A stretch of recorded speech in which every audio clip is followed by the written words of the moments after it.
Durant's brother responded to Skip's take that, hey, the Nets, they need to keep KD on their roster for next season. KD's brother said, quote, Skip, the hell with that and you. Oh, my goodness. All right, Shannon, I've heard you say on many shows that when relatives of a star post on social media, they are indeed speaking for that star. What do you make of all this? Why you keep bothering people? That's what I make of this. I'm just listening to you. You teach me about these relatives, and I say, well, I guess so. You and KD brother, you and everybody be getting into it. You were a bad kid. I already know. You kept things going at school, didn't you? I've started a few fires at school. Exactly. Not literally, but figuratively. Exactly. Yeah. Skip, I think this tells you the serious nature of this. Clearly, KD doesn't want to be there. Skip, if the simple solution was to move Kyrie, I don't think the Brooklyn Nets front office would have a problem placating KD in that situation. But this is what we know about KD.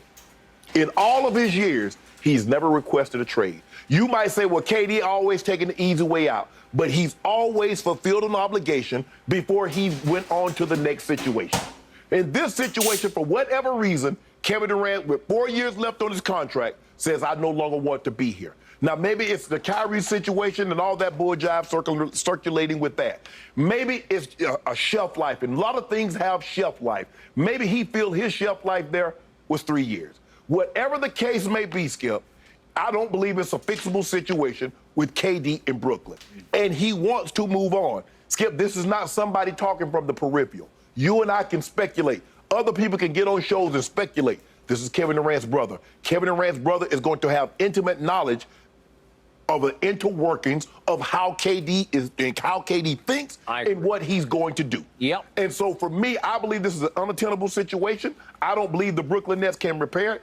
And I'm not so sure they want to repair it, because I think the Brooklyn Nets are tired of being held hostage by two players. They basically ran the organization. Everything that happened, they had to get a clearance from KD and Kyrie. And they said, hold on, wait a minute. This is our ship. We pay the bills here. We keep the lights on. We pay you, and we're asking you what should we do and how should we do it? Now, let's go ahead and take this back. And so, Skip, I believe KD is going to be traded. I believe it's going to probably happen in the next 2 weeks. The thing is that they're not going to get, you're never going to get the value in return for Kevin Durant. I don't care if he was in year 17. Kevin Durant is elite. He's transcendent. He's historical. And what you're going to get back in return, you're never going to get a KD. You're not going to get a guy that's going to be able to give you 30 on a given night and can get you a triple-double if need be. So, because he's asked to be traded, they've let it known they're going to work with his business partner, Rich Kleiman. Skip, why won't give you full market value for a guy that I know that you can't hold on to? Great question. So, yep, they're gonna get pennies, not 75 cents, 80 cents. They're gonna get pennies on the dollar for a guy of Kevin Durant's caliber, because Kevin Durant has voiced it and let it be known, I want out of here. Nothing you can do to make me happy. So his brother's just speaking and said, hell, the hell with that. Hell with that. we ain't staying. That's what he's saying. So I point out, reportedly last week, KD went dark on social. He went completely silent. We have not heard from Kevin. So all of a sudden, this pops up Friday, sort of late afternoon, is when I first became aware of it via Ernestine, who sort of monitors for me, because I don't keep up with it. Okay. But she'll tell me if something is starting to percolate, if people are picking it up and responding to it, and they were responding to this. So I thought about it for a couple of hours before I responded. And to me, bottom line, Kevin is using his brother effectively as another burner account, right? And he's been caught using a couple of different burner accounts. Well, see, that's why you said Kevin Durant has went dark. Kevin Durant might have went dark from his page. He might be alive and well from other pages. From other pages. That is quite true. So I decided Friday evening to respond, not to the brother, because that's fine, but he's just being used to me here. And so I said, hey, KD Trey 5, which is KD's handle, and here we went. And I'm on Twitter here.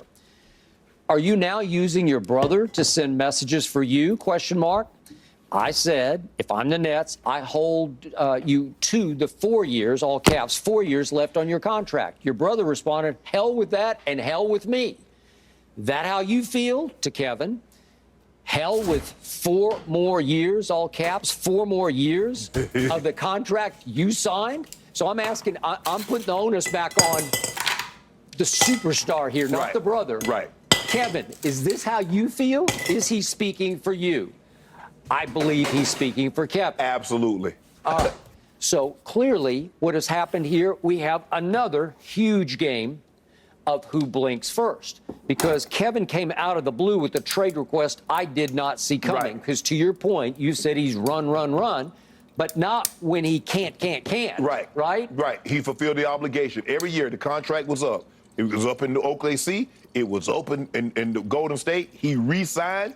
And again, to LeBron's undying credit here, every time he has opted out somewhere to go elsewhere, to go back to Cleveland, go to Miami, whatever, it was always within the rules. Right. He had the right to go. Right. Okay? He didn't force his way out of anywhere the way James forced out of Houston, forced out of Brooklyn. Right.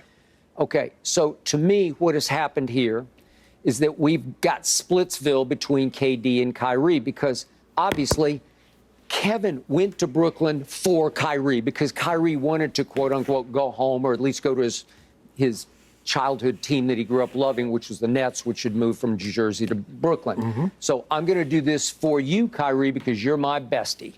And yet last year, Kyrie was not there for Kevin when it mattered. Right. And I think it tore Kevin apart because we've talked about it. He did play only 55 games, but when he played, Kevin was pretty good last year. He put up career numbers across the board, starting with 30 a game. Right. Well, when he needed Kyrie, there was no Kyrie. And then because there was no Kyrie, all of a sudden James says, I'm out. And all of a sudden, Ben Simmons comes in and for whatever reason, it's back, it's head, it's whatever combined, can't play a dribble for you all year. Right. And all of a sudden, Kevin's like, wait a second, I got 4 more years of this? Well, if James can do it, I want out of here. Right. Well, I'm still blindsided by that because Kevin has his principle. He's got his basketball character, and I'm surprised it's not 1 year to go, a la AD in New Orleans. It's 4. 4 years, and you're going to force your way out? What did Joe Tsai, the owner, tweet not too long ago? He tweeted about team over any one individual, right? It feels to me like the whole NBA, ownership and GM-ship, they're all saying collectively, we've got to take back control of our game because it's going to kill the golden goose if we don't, because people out there, our customers, are starting to sour on our product because our superstars at the drop of a hat can just say, I want out. The slightest hint of unhappiness, they're gone. They're gone. Well, it's really not good for business. I don't like it, and yet I'm all for player empowerment. I know you are too, and I've campaigned for years for players to get all they can when they can get it. If you can collectively bargain that you can get out of a contract anytime, that's fine with me, but you didn't. It says in the collective bargaining, if you have a deal, you have a deal. Correct. And all of a sudden, James, it's just shocking to me that James said, I don't want to be here anymore. I don't want to be with Russ. I don't want to be in Houston. And Houston loved him. Right. And all of a sudden, Houston says, okay, what can we do for it? I want to go to Brooklyn. Right. Oh, okay, we'll get you to Brooklyn. And then all of a sudden, Brooklyn turns around and says, what do you want? You want to go back with Daryl Morey? Okay, we'll facilitate that. Right. And Kevin's saying, what about me? I'm better than James Harden. Well, I think James Harden was ahead of the curve. He saw what was coming. He saw the train wreck coming. I will agree with that. I got to give him high basketball sort of IQ marks for being able to read these tea leaves saying, wait a second, this is going south, and I'm going to get out while the getting is good. Because everybody said, oh, Kyrie's his own guy. We support Kyrie. They like, And Kevin has made it abundantly clear. Kevin Durant says, all I want to do is I want to play basketball. I don't need to be the leader. I don't need to be the mouthpiece of the team. I just want to play basketball. Every game they're asking him, you think Kyrie's going to get the jab? You think Kyrie's going to get the shot? You think Kyrie? And that's not what Kevin Durant wants to do. Kevin Durant wants the perfect situation for KD was Golden State. Because Steph and Dre and them were the leaders. All he got to do is opportunity to just focus on basketball. I'll buy that. Yeah. Now as the best player, and he's been the best player wherever he's been. You've got to be the spokesman. And so when someone has questions about that of the team, guess who they're coming to? You. Kevin Durant's like, man, that ain't what I want to do. Hey, take your hat off to LeBron for having to do this for 20 years and relish that role and love it. But that ain't what I want to do. I just want to hoop. Okay. And if I can just hoop without having to answer all these questions and be held accountable, that's what I want to do. That is correct. Now back to your premise. At this point, you're going to get pennies on the dollar back for Kevin Durant. Pennies on the dollar. Maybe 10 pennies. Maybe 10 pennies on the $1 out of 100. Yes. Okay? I agree with that. I think Joe Tsai agrees with that. I think Sean Marks agrees with that, and Steve Nash also goes along with that. And I believe that they're playing the biggest game of chicken now with Kevin because they're going to try to placate by looking like they're going through the motions of looking for a deal. Last week, reportedly, I don't know how true this is, they proposed a deal to Minnesota, which Minnesota rejected ahead of the Gobert deal. Yes. Because they wanted all their draft picks. Well, I was having and their two best players. Okay, but then there have been later reports that they want more players than draft picks. Right. Well, you better, because if you're going to lose Kevin Durant and then in turn Kyrie Irving, you're going to be starting over, and you better have something in return. Here's what's working against the Brooklyn Nets. Teams have seen that for whatever reason, KD can't seem to remain happy for any length of time. He had everything that he could possibly want in Golden State. He was winning. He wasn't asked to be the leader. He could just play basketball.